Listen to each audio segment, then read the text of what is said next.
Welcome to the Tech Egg. Don't get scrambled. Enjoy the video. In this video, I will explain how to maintain your Subaru WRX. Let's start with the basics. Checking your engine oil level every 1,000 miles or monthly is crucial. Also, inspect your tire pressure weekly, ensuring it matches the recommended PSI for optimal handling and safety. Don't forget to regularly check all other fluid levels, including coolant, brake fluid, and power steering fluid, to keep everything running smoothly. These simple checks can prevent bigger issues down the road. Moving on to the heart of your WRX, the engine and drivetrain.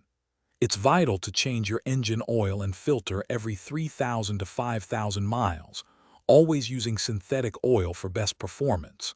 For consistent power, replace your spark plugs every 60,000 miles.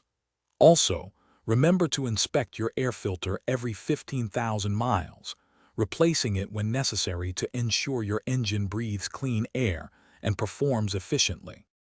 Next, let's talk about your WRX's stopping power and ride comfort. Inspect your brake pads and rotors every 10,000 miles to ensure they are not excessively worn. For optimal braking performance, it's a good idea to bleed your brake fluid every 2 years.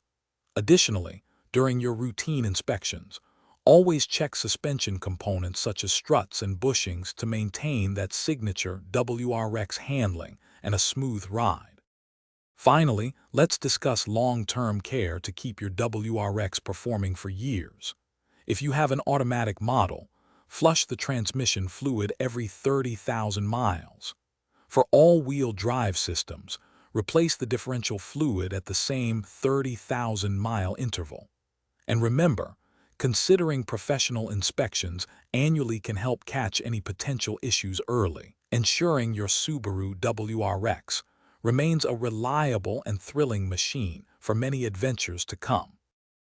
Thanks for watching. Consider subscribing if I helped unscramble your problems.